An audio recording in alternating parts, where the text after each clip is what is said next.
Good morning बच्चों। आज हम सॉल्यूशन चैप्टर का पार्ट 2 पढ़ेंगे, जिसमें हम पढ़ेंगे solubility of gas in liquid, किसी लिक्विड में गैस की सॉल्युबिलिटी के बारे में। इसके अंदर ये जो गैस की सॉल्युबिलिटी है वो डिपेंड करती है नेचर ऑफ गैस पर, नेचर ऑफ सॉल्वेंट पर, टेम्परेचर पर और प्रेशर पर। सबसे पहले हम बात करते हैं नेचर ऑफ गैस की। इसमें ध्यान रखना, जो भी गैस आसानी से लिक्विड की जा सके, जो गैस इजीली लिक्विफाइड हो जाए, उस गैस की सॉल्युबिलिटी ज़्यादा होती है। देखो, अगर मैं कार्बन डाइऑक्साइड और हाइड्रोजन गैस की बात करूं तो इन दोनों गैस में कार्बन डाइऑक्साइड गैस को इजीली लिक्विड किया जा सकता है। इस रीजन से कार्बन डाइऑक्साइड की सॉल्युबिलिटी ज़्यादा होगी। क्लियर। अब हम बात करते हैं नेचर ऑफ सॉल्वेंट के बारे में। इसमें ध्यान रखना आप लोग, नेचर ऑफ सॉल्वेंट यानी विलायक की प्रकृति। अगर HCl ले ली, अमोनिया ले लिया, अमोनिया दो गैसें ले ली मैंने, HCl गैस के रूप में ले ली, अमोनिया गैस है। नेचर ऑफ सॉल्वेंट, ध्यान रखना, जो भी गैस वाटर में आयनाइज हो सके, आयन बना सके, आयनाइज नहीं हो रही, आयन बना ले, जैसे ये HCl है तो HCl वाटर में H+Cl-, लेकिन अमोनिया की को जब वाटर में डिजॉल्व कराएंगे तो ये अमोनियम आयन दे देगा। जो भी गैस वाटर में आयन बनाने की क्षमता रखे, ठीक, तो उसकी सॉल्युबिलिटी ज़्यादा होगी। जैसे मैंने HCl और अमोनिया को ले लिया, मैंने बता रहा हूँ सॉल्वेंट के बारे में। मैंने सॉल्वेंट पकड़ा वाटर, अगर वाटर में HCl को डिजॉल्व कराऊंगा तो आयन बन जाएंगे। अमोनिया को वाटर में डिजॉल्व HCl को वाटर में डिजॉल्व कराऊंगा तो आयन बनेंगे, अमोनिया को वाटर में डिजॉल्व कराऊंगा तो आयन बनेंगे। यानी ये आयन बना सकते हैं, यानी इनकी सॉल्युबिलिटी ज़्यादा होगी, ये सॉल्युबल हो जाएंगे। लेकिन अगर इन्हीं गैसों को, इनमें से कोई भी एक गैस को हम ऑर्गेनिक कंपाउंड जैसे बेंजीन में डिजॉल्व कराएं तो ये इसमें आयन नहीं बनाएंगे, यानी इस केस में क्या होगा, ये डिजॉल्व नहीं होगी। क्लियर हो गया ना। यार मतलब क्या होगा, नेचर ऑफ सॉल्वेंट में विलायक की प्रकृति मतलब कैसी है, जो भी गैस किसी सॉल्वेंट में, किसी विलायक में आयन बना सके उसकी सॉल्युबिलिटी ज़्यादा होगी। जो नहीं बनाएगी आयन, उसकी सॉल्युबिलिटी नहीं होगी, वो सॉल्युबल नहीं होगी। अब इसके बाद हम बात करते हैं टेम्परेचर की।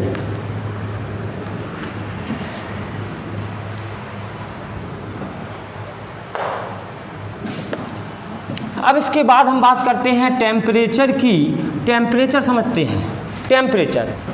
अब इसके बाद बात करते हैं हम टेम्परेचर की। ध्यान रखना, किसी गैस का वाटर में डिजॉल्व होना नॉर्मली एक्जोथर्मिक प्रोसेस है। कौन सी है? एक्जोथर्मिक, ऊष्माक्षेपी क्रिया। ध्यान रखना इस बात को। अब देखते हैं दूसरी कंडीशन भी समझते हैं इसको। अगर आपने वाटर में सपोज कार्बन डाइऑक्साइड को डिजॉल्व कराया, किसको डिजॉल्व कराया?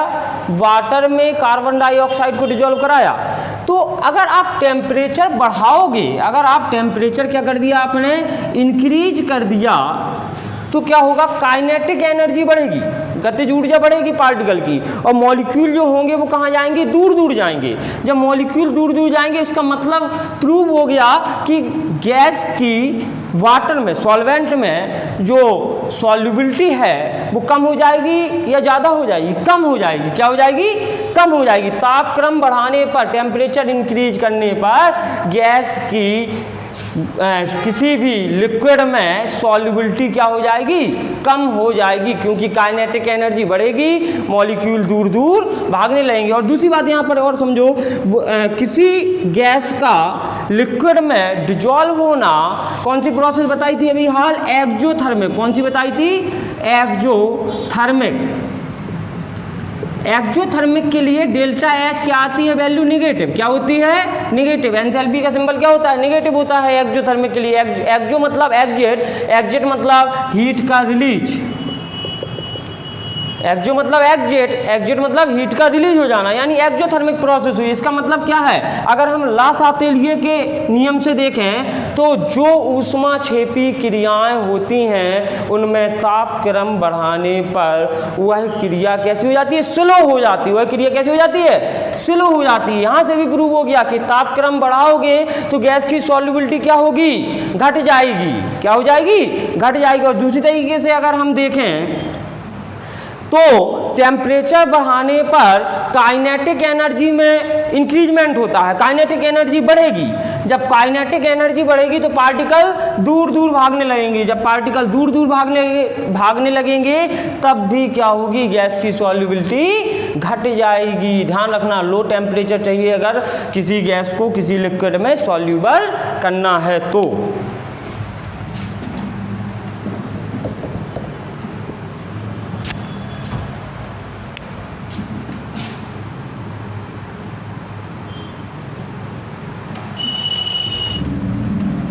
देखिए बेटा, अब हम बात करते हैं गैस की लिक्विड में सॉल्युबिलिटी पर प्रेशर के इफेक्ट को। कौन से इफेक्ट को, प्रेशर के इफेक्ट को।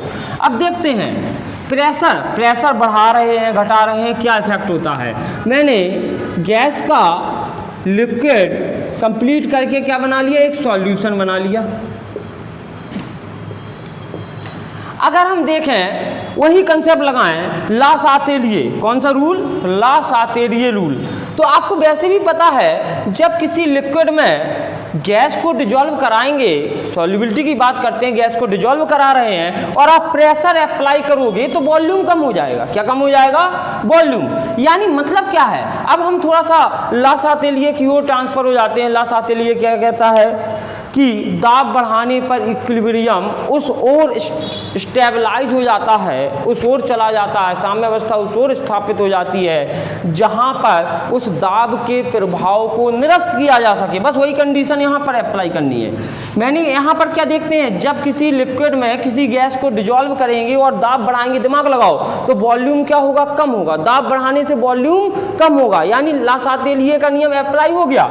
यानी मतलब क्या हो गया, दाब बढ़ाने पर जब किसी गैस को द्रव में घोलें और दाब हम बढ़ाएं तो क्या होगा, सॉल्युबिलिटी बढ़ जाएगी, यानी ज़्यादा गैस डिजॉल्व हो जाएगी। क्लियर हो गया ना। यानी दाब बढ़ाने पर गैस की विलेयता बढ़ती है, ताप बढ़ाने पर गैस की विलेयता घटती है। ठीक है। नेचर ऑफ गैस, जो गैस आसानी से लिक्विड की जा सके उसकी विलेयता ज़्यादा होती है। नेचर ऑफ सॉल्वेंट, ऐसी गैस जो वाटर में या किसी लिक्विड में आयन बनाने की क्षमता रखते हो उनकी सॉल्युबिलिटी ज़्यादा होती है। क्लियर हो गया ना।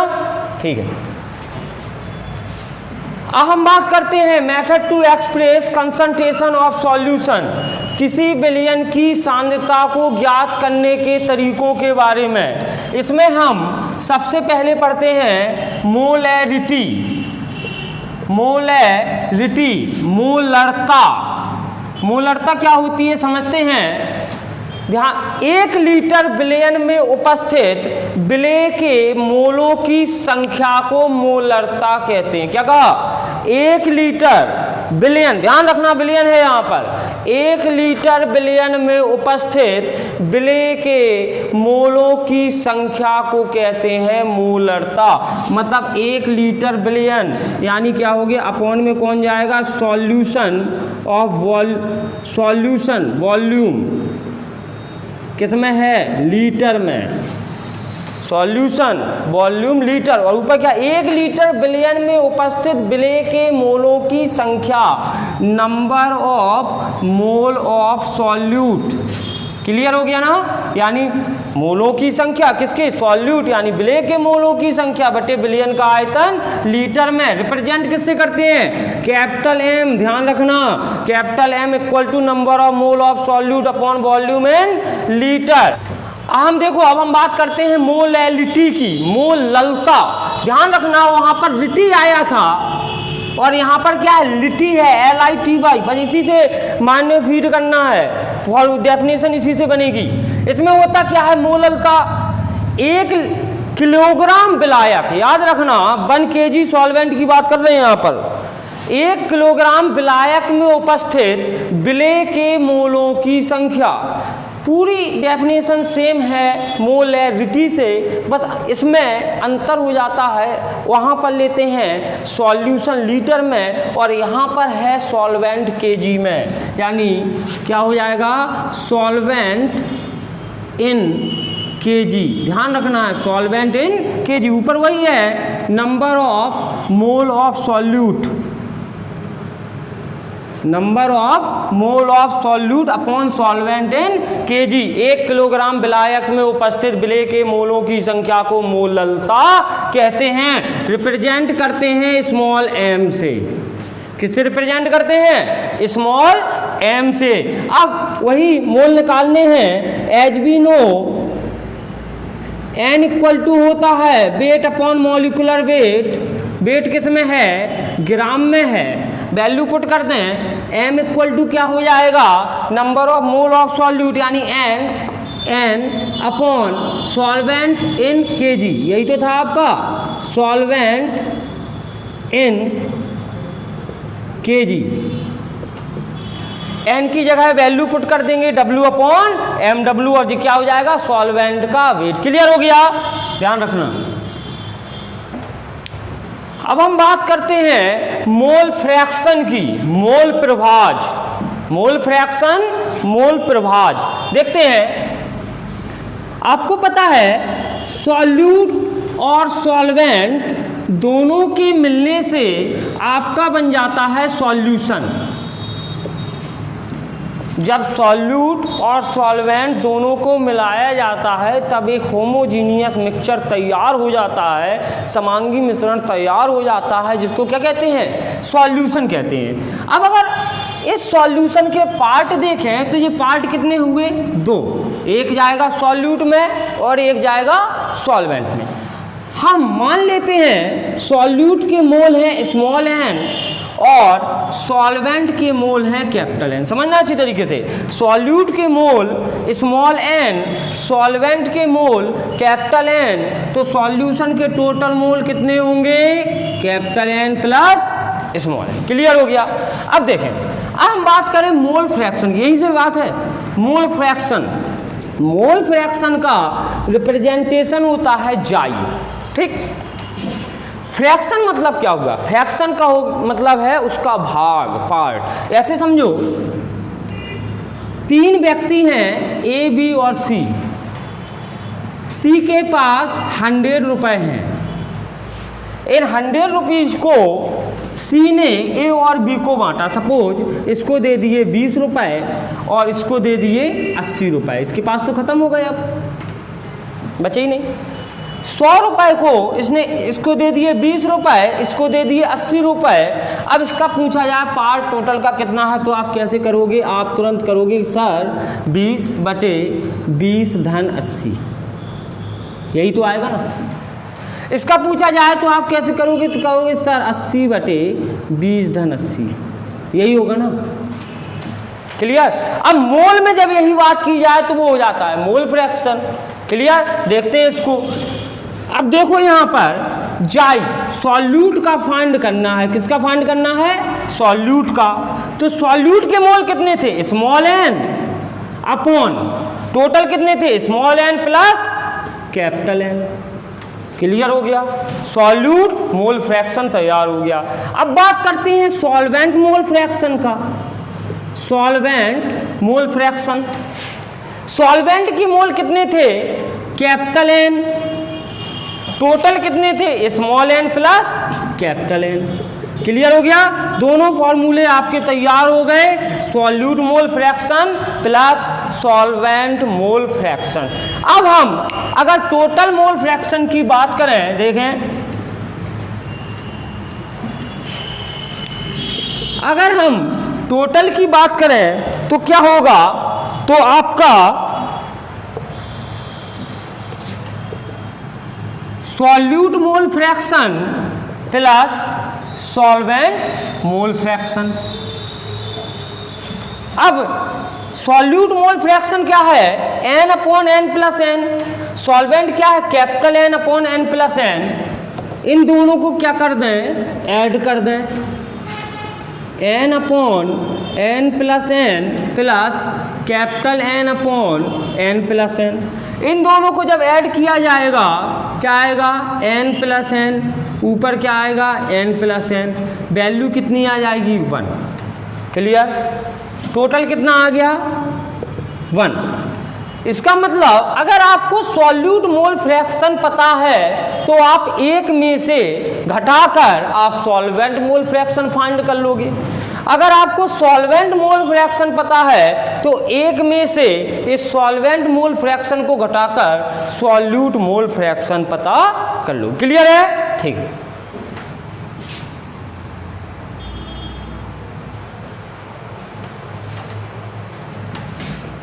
अब हम बात करते हैं फॉर्मेलिटी की।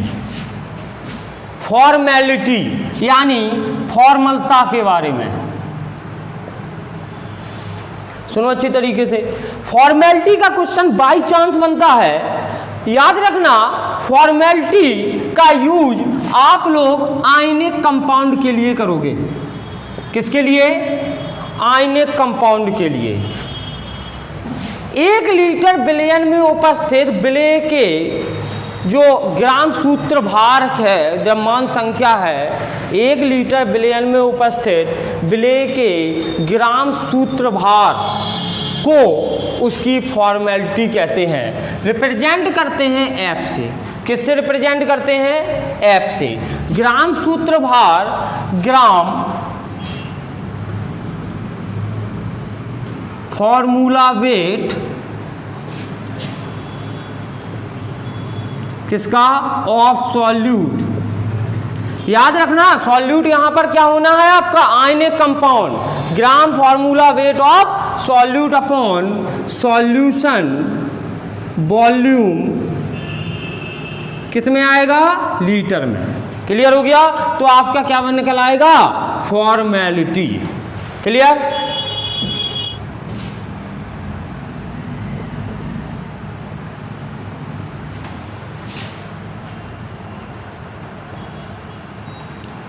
बाई चांस क्वेश्चन पूछता है डीमल बताइए। डीमल मोलरता, मोलैरिटी से ही रिलेटेड है। अंतर केवल इतना है कि डीमल 0 डिग्री सेंटीग्रेड पर मोलर कंसंट्रेशन है। ध्यान रखना, नॉर्म जो मोलैरिटी बताई थी उसमें 0 डिग्री सेंटीग्रेड टेम्परेचर नहीं रहता, लेकिन डीमल में 0 डिग्री सेंटीग्रेड टेम्परेचर होता है।